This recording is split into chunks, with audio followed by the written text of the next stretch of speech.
मीर अब्दुल हमीद के शहादत दिवस के कार्यक्रम में मंच पर उपस्थित परम सम्मानित भारतीय सेना के मेजर जनरल J.S. फैसला ji, brigadier Raju Nagiyal ji, deputy commander K Jaishankar जी, गाजीपुर के CDO साहब, मंच पर उपस्थित पूर्व सांसद अमिताभ दुबे जी, गणमान्य नागरिकगण, कार्यक्रम में उपस्थित सेना के रिटायर्ड अधिकारी और जवान, इस कार्यक्रम में उपस्थित क्षेत्र के जनप्रतिनिधिगण, बुजुर्गों, नौजवान दोस्तों, पत्रकार बंधुओं और विशेष रूप से 2 साल के बाद विकट परिस्थितियां, जिसमें कोरोना काल के कारण ये कार्यक्रम इस रूप में आयोजित नहीं किया गया था, पुनः उनके परिजन और क्षेत्र के नागरिकों के द्वारा इस साल उसी रूप में फिर से इस कार्यक्रम को आयोजित करने का जो फैसला लिया गया, उसको अमल किया गया, वो धन्यवाद के पात्र हैं। आप सभी को इस कार्यक्रम में मैं अपनी ओर से ढेर सारी शुभकामना, इस बात के लिए कि जब कोई गाड़ी चलती रहती है तो चलती रहती है, एक बार खड़ी हो जाती है तो फिर उसे चलाना जरा कठिन होता है। हम आए थे कुछ दिनों पहले, जब इसी परिवार से संबंधित शहीद अब्दुल हमीद साहब के चचेरे भाई, उनका निधन हो गया था गांव में। वहां से जब लौटे तो इन प्रतिमाओं के ऊपर ये जो छत लगाने का कार्य हुआ है, ये कहीं बहुत दूर से लोग आए थे, जो आपके इस धरती के, इस देश के, इस वीर के लिए उनके मन में जाने किस तरह का प्रेम था कि वो लोग यहीं आकर के कई दिन रुके रहे और ये इसकी छत डालने से लेके रंगाई पुताई और इस कैंपस को फिर से एक खूबसूरत कैंपस बनाने में वो जुटे रहे। मुझे देख के बहुत अच्छा लगा। आज इस कार्यक्रम में आने के बाद इसको वही रूप आपने प्रदान करने की कोशिश की। उन सभी लोगों को मैं बहुत धन्यवाद देना चाहता हूं अपनी ओर से कि आपने फिर इस कार्यक्रम को उसी रूप में आयोजित किया। हम परिवार के लोगों के लिए भी आभार प्रकट करते हैं। अब आज का विषय उस परमवीर चक्र विजेता को, जिसने एक नामुमकिन कार्य को करके दिखाया था और अपनी बहादुरी से और देश की रक्षा में अपना बलिदान दे करके पेटेंट टैंक और कई पेटेंट टैंक तोड़ करके एक बहादुरी का कीर्तिमान बनाया। आज तक और आगे आने वाली नस्लों तक इस गांव के, इस क्षेत्र के, इस जनपद के और इस देश के नौजवान उस पर गर्व करते रहेंगे, उसकी बहादुरी पर गर्व करते रहेंगे। आज देश में 75वीं आजादी की वर्षगांठ मनाई जा रही है। पूरा वर्ष मनाया गया।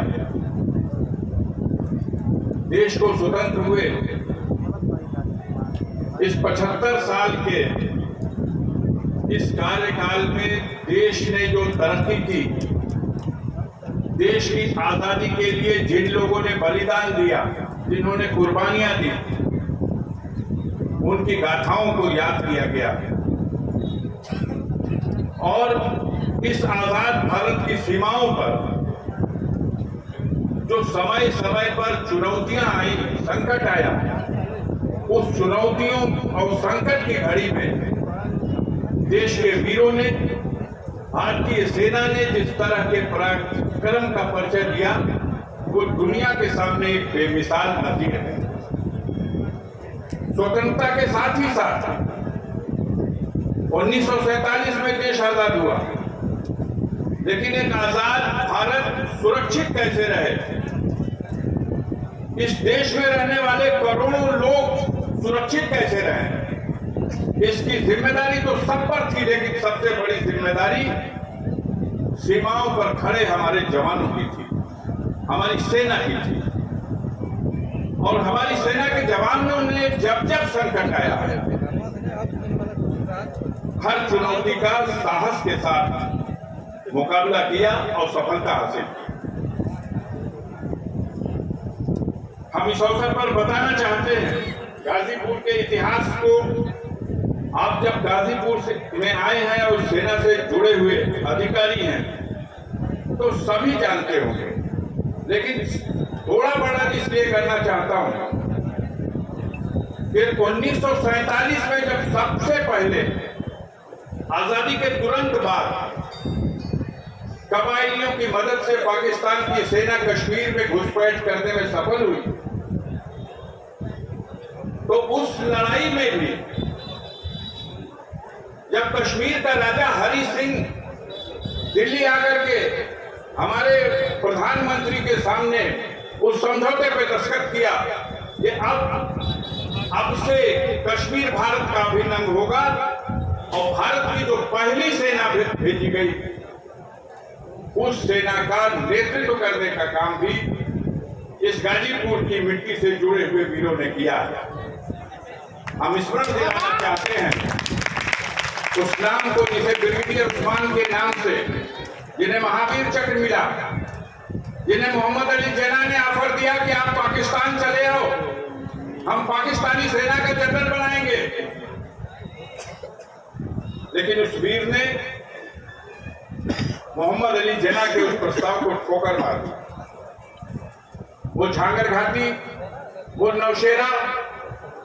जिसे प्राप्त करने के लिए दुश्मन की सेनाएं बेताब थीं और उसके प्रयास जारी थे, उन सारे प्रयासों को असफल करके वीरता पूर्वक भारतीय सेना और भारतीय सेना के नेतृत्व करने वाले इन वीरों ने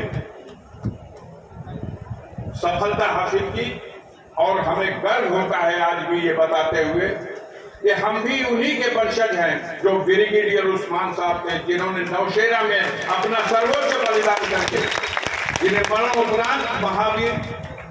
महावीर चक्र की उपाधि मिली। तो ये गाजीपुर की जो धरती है, इस धरती ने अभी कारगिल के युद्ध में 16 ऐसे जवान थे जिन्होंने कारगिल की चोटी पर पुनः विजय प्राप्त करने के लिए उस दौरान गाजीपुर के वीरों ने अपना बलिदान दिया। सबसे पहले पखनपुरा गांव में इश्तियाक खां का शव आया, पूरे जनपद में कोहराम मच गया। एक भाई तो शहीद हो चुका था, दूसरा भाई जिंदा भी था, तो उसके दोनों पैर बर्फ में कई दिनों तक गड़े होने की वजह से वो सिल्ली हो चुके थे, एक तरह से शीशा हो चुके, वो न उसे हिला सकता था और इतनी पीड़ा थी उसको कि पेन किलर इंजेक्शन पे वो जिंदा था। राम दुलार यादव, जयप्रकाश यादव, कमलेश सिंह, अनेकों वो वीर जिन्होंने फिर से कारगिल की चोटी पर विजय प्राप्त करने के लिए अपने पराक्रम का परिचय दिया और अपना बलिदान दिया। 1971 के युद्ध में जब भारतीय सेना ने पाकिस्तान का नक्शा बिगाड़ दिया, उसे दो टुकड़ा कर दिया, एक नए राष्ट्र बांग्लादेश का उदय हुआ। उस युद्ध में भी गाजीपुर का गौरवशाली इतिहास है, यहाँ के वीरों ने बलिदान दिया। 1962 का वो युद्ध, उसी कहमर गांव के वो शहीद थे जिन्होंने पहली बार जब चाइना ने 1962 में घुसपैठ करी, हमला किया, तो उसमें मुकाबला किया और बलिदान देने में गाजीपुर 1962 के युद्ध में भी उसी कहमर का, जिसका आप लोग जिक्र कर रहे थे, उसी कहमर का वो वीर था। आज हमें नाज है इस मिट्टी पर, यहाँ के उन नौजवानों पर, उनकी देशभक्ति पर, जो भारतीय सेना में अपने पराक्रम से हमेशा ये साबित करते रहे कि गाजीपुर एक बलिदानी धरती है, जिसने जहां एक तरफ देश को स्वतंत्र कराने की लड़ाई में, हम बड़े सम्मान के साथ ये इतिहास अपने मेजर जनरल साहब को बताना चाहते हैं कि भारत स्वतंत्र हुआ 15 अगस्त 1947 को, लेकिन ये गाजीपुर और बलिया की धरती 5 वर्ष पूर्व 18 अगस्त 1942 को आजाद हो गई थी। 13 दिनों तक ब्रिटिश हुकूमत का झंडा उतार करके जला दिया गया और चिट्टू पांडे को डिक्टेटर कलेक्टर बना करके बैठा दिया गया। 14वें दिन ब्रिटिश सेना जब नदी के रास्ते से आई, तब उसने नियंत्रण पाया और मोहम्मदाबाद तहसील पर ब्रिटिश हुकूमत में गोली चलाई गई। शिवपूजन राय के नेतृत्व में 8 लोग वहां शहीद हुए, बैरिया में लोग शहीद हुए। 13 दिन तक 1942 में 18 अगस्त के बाद ये क्षेत्र, ये इलाका अपने आप को स्वतंत्र घोषित कर चुका था। हमेशा से ये वीर, इस धरती की वीरता का एक इतिहास रहा है। ब्रिटिश हुकूमत ने यहाँ की बगावत को कुचलने के लिए, चूंकि अमृत महोत्सव हम मना रहे हैं, इसलिए ये दोनों दृश्य थोड़ा सा हम आपके सामने याद दिलाने के लिए और हमारे जो मेहमान आए हैं इस कार्यक्रम में, उनके संज्ञान में देने के लिए